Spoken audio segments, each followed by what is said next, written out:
Muy buenos días, yo soy Jaime Antonio y hoy hablaré de las divisiones en Occidente, especialmente del luteranismo. Cuando hablamos de las divisiones en Occidente, hablamos propiamente de las comunidades eclesiales, que son estos tres: los luteranos, los reformados, los anglicanos y la Cuarta Reforma. Una breve introducción a cada grupo, pues los luteranos son los que siguen a las enseñanzas de Martín Lutero. Los reformados son los protestantes de origen suizo que siguen a las enseñanzas de Zwinglio y de Calvin o de Calvino. Los anglicanos, en cambio, pertenecen a la Iglesia de Inglaterra, que tiene origen con la cisma de Enrique VIII. Y la Cuarta Reforma es un tema bastante complicado que, digamos, engloba todo lo demás que sea cristiano. ¿Por qué el término comunidades eclesiales? Que de verdad tiene origen en el Concilio Vaticano II. Pues se les denomina así, porque ya no son iglesias. ¿Qué quiere decir esto? Pues no son iglesias porque ya han perdido la sucesión apostólica. En ellas, en estas comunidades, no se encuentra ningún obispo que siga la sucesión, con lo cual la iglesia no puede existir, con lo cual se llaman comunidades eclesiales.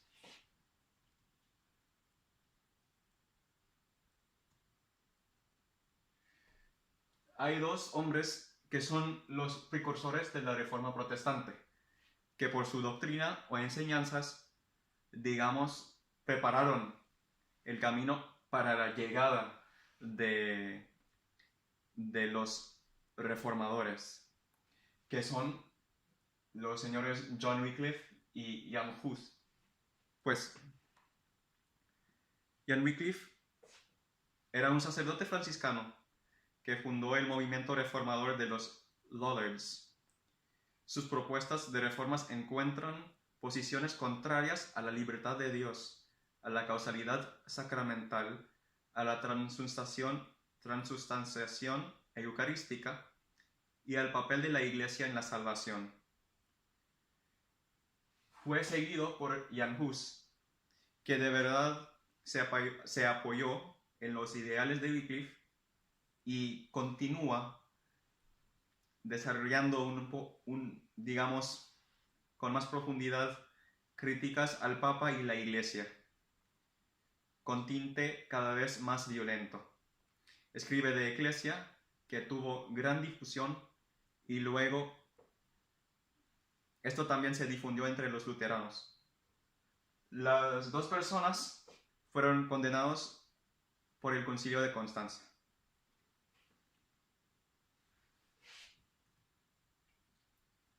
Ahora hablemos de los luteranos. Pues este señor tan conocido es el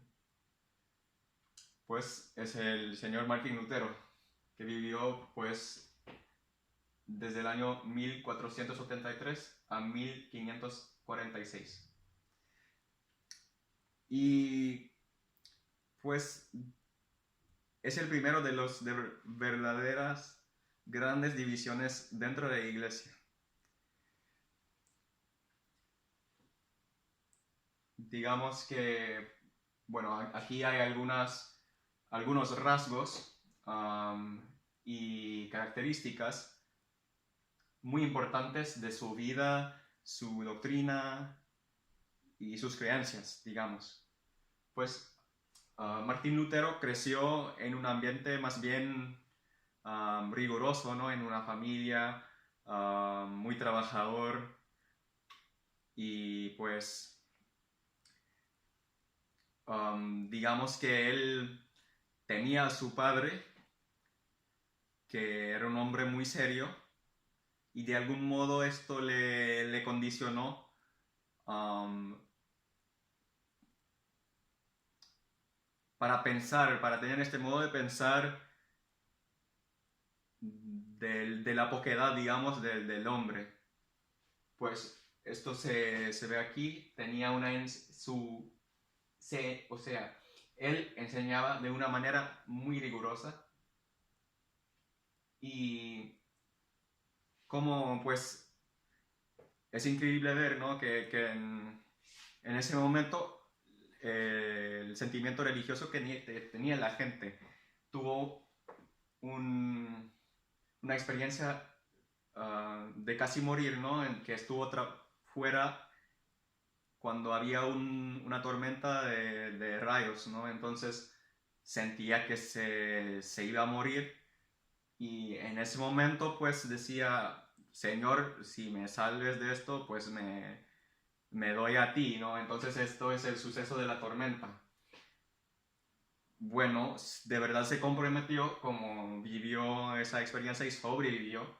Y en 1507 se ordenó y hizo doctorado y estuvo enseñando como fraile agustiniano. Luego en su vida una cosa que digamos es el hito o el punto más importante quizás de su vida es la experiencia de la torre, que gira en torno de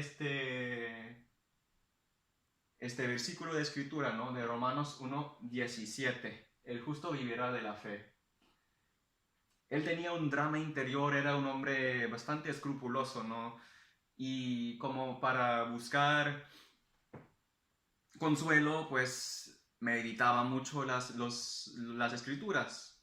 Y de verdad, él se puede decir que dominaba el latín, era profesor, enseñaba, yo creo, escritura. Y pues reflexionaba en esto y en esta experiencia, pues como que de repente cayó en la cuenta de, pues esta es mi respuesta. O sea, yo siendo muy escrupuloso, sentía que era un hombre despreciable. Y así, yo soy malísimo, ¿cómo me puedo salvar? ¿Cómo puedo ser santo? Y pues cayó o descubrió esta frase, ¿no? De la escritura, el justo vivirá de la fe. Y ahí como que tuvo una visión que pues, hombre, yo no me puedo salvar por mi cuenta, pero simplemente por tener la fe, ya estoy salvo. Y entonces esto es, digamos, el fundamento de toda su doctrina. Este evento constituye el paso del Lutero católico al Lutero revolucionario. Pues veremos más adelante las diferencias entre la doctrina luterana y la doctrina católica sobre los puntos importantes, ¿no? Los puntos pertenecientes a la enseñanza de este hombre. Sigamos con la historia del luteranismo. Un escándalo para Lutero fue la predicación de la bula que promulgaba,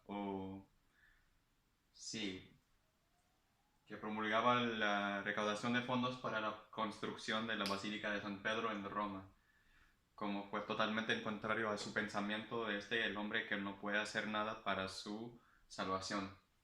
Con lo cual hace una protesta clavando sus tesis en la puerta de la iglesia de Wittenberg en la fecha de 31 de octubre de 1517, fecha que se tomó como inicio de la Reforma Protestante.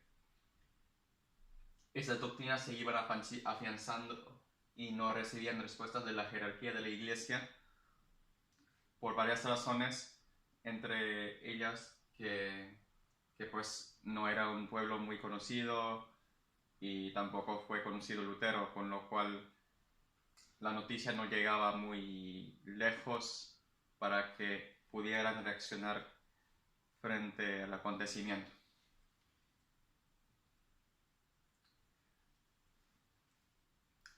Su doctrina llegó bastante a arraigarse en Alemania y en los países escandinavos, pues por la ayuda de los príncipes, la imprenta y la decadencia de la jerarquía.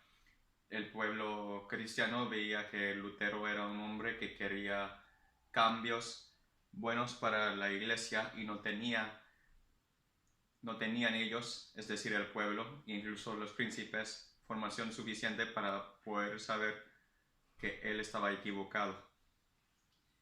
Ahora hablemos un poquito más de su doctrina. Aquí vemos que Lutero, pues, lo que pensaba Lutero, él generalizaba su sentimiento de pobreza interior, del disgusto que tenía por sí mismo a todo el mundo, diciendo que la naturaleza humana es corrompida, no simplemente herida por el pecado, y que el humano no puede hacer nada para que uno se haga santo, con lo cual desarrollará una doctrina en que Jesús tapa y esconde la corrompida naturaleza del hombre. Al otro lado tenemos la doctrina católica, que pues apoya y afirma firmemente que el hombre es protagonista, uno de ellas, en su salvación, que, bueno, esto no, que también se decía, ¿no? Que el Dios que te hizo sin ti no te va a salvar sin ti. Pues esto se afirmó en la sexta sesión del Concilio de Trento. Estos son los tres pilares del luteranismo: solo gracia, sola fides y sola scriptura, que se contrastan con la de doctrina católica, que obviamente piensa que la gracia o sea, que estas cosas no funcionan por sí solas, sino que corresponden a otras realidades que son la colaboración humana, que corresponde con la gracia, el mérito de las obras con la fe y la tradición con la escritura, ¿no? Bueno, quisiera subrayar esto del último, ¿no? Porque pues todos sabemos que tenemos la revelación o sea, nos llega la revelación por la escritura y la tradición, porque pues no todo pudo ser escrito en libros, y que aunque tuviéramos la escritura o que tengamos la escritura, esto no nos sirve para mucho sin saber qué significa lo que se contiene en las escrituras, con lo cual tenemos el magisterio. Además de estos tres pilares, se pueden añadir, digamos, dos creencias más, que son solo Cristo y soli Deo gloria, solo para la gloria de Dios, ¿no? Y pues, como ya se ha dicho antes, Cristo tapa a las personas a su naturaleza pecaminosa, para que, escondiendo eso, o sea, que Dios, el Padre, vea a Cristo en vez de las personas y les lleve por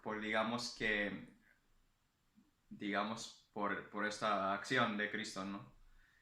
Luego, todo está para la gloria de Dios. Y por eso, estas cosas, la iglesia y los sacramentos y el ministerio no tienen por sí o sea, ¿cómo decir? Lutero los trataba como distinto a lo tratamos a como se trata en la iglesia católica, ¿no? Que la iglesia no es sacramento ni es una comunidad salvífica, sino es la comunidad siempre, o sea, es el grupo de los creyentes. Los sacramentos solo tienen el bautismo y la cena.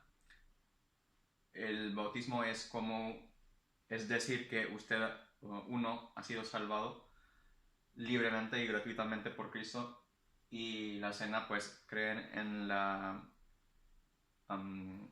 consubstanciación, es decir, que creen realmente que Cristo está presente en, en la Eucaristía, pero además del pan y del vino, cosa que le llaman la consubstanciación.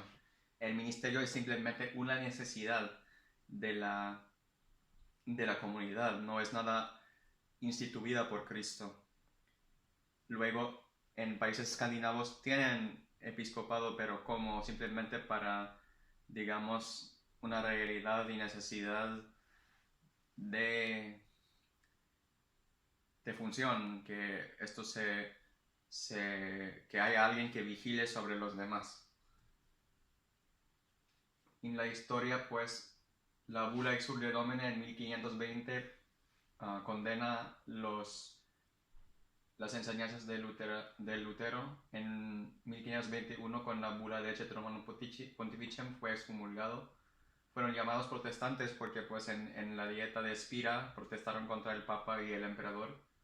Melanchthon es el que sintetizó la doctrina de Lutero, porque Lutero fue un predicador muy fuerte, pero no tanto como, digamos,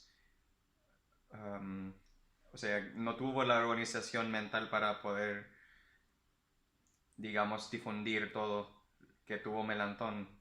Y Melanchthon escribió, pues, la Confesión de Augsburgo, Apología, que tiene la doctrina luterana sobre la justificación, y De Potestate Pape. Muy bien.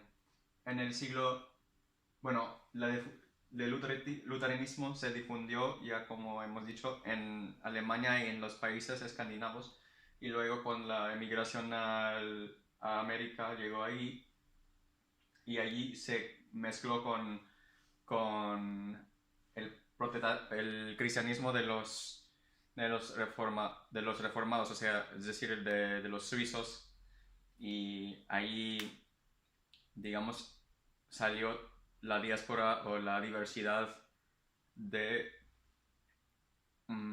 iglesias protestantes que tenemos hoy en día. Muy bien.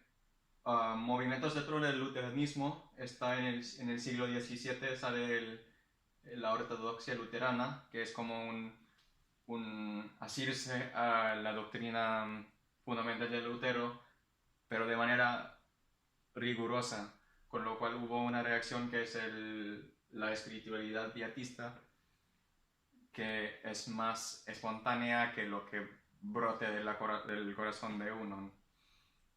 Y ahí, pues, aquí tenemos más, digamos, teólogos luteranos, que son Schleiermacher y Harnack, que pues también desarrollaron el protestantismo liberal, y luego Bultmann, que es el famoso que distinguía entre el Jesús de la fe, el Cristo de la, o sea, Cristo de la fe y el Jesús de la historia, y que intentaba desmitificar las escrituras. Hablemos ahora sobre el diálogo entre luteranos y católicos. El diálogo entre ambas partes o partidos consiste en 4 fases. La primera fase pues es el inicio, ¿no? Es el inicio que de verdad, digamos que la iglesia luterana siempre participaba o tenía una iniciativa ecuménica. Y en cuanto a la iglesia católica, en 1967, la Comisión Internacional Luterana Católica Romana inició estos trabajos, y fue publicado el primer documento titulado El Evangelio y la Iglesia. Luego la segunda fase, que dura desde 1973 al 84, aborda temas como la Cena del Señor y el ministerio. En el 86 comienza la tercera fase, esta vez centrada en la eclesiología y la justificación. Esta fase duró hasta el 93. Como fruto de este diálogo luego se firmará en Augsburgo en 1999 la Declaración Conjunta sobre la Doctrina de la Justificación.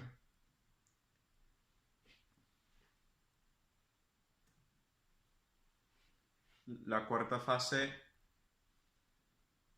tiene lugar en 1995, que habla de la apostolicidad de la Iglesia. En 2007 se publicó un documento de estudio sobre el tema que muestra que cada vez más el ministerio constituye el centro del debate ecuménico. Se erige como piedra de toque que se relaciona con todos los temas teológicos, desde la justificación a la eclesiología.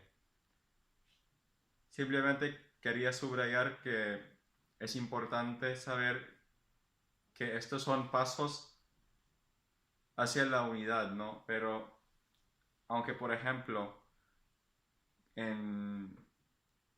como resultado del trabajo que se hizo en la tercera fase, que se firmó una declaración conjunta sobre la doctrina de la justificación. Esto no quiere decir de que la doctrina luterana se haya, o los luteranos hayan adoptado la doctrina católica sobre la justificación, tema central obviamente en sus creencias.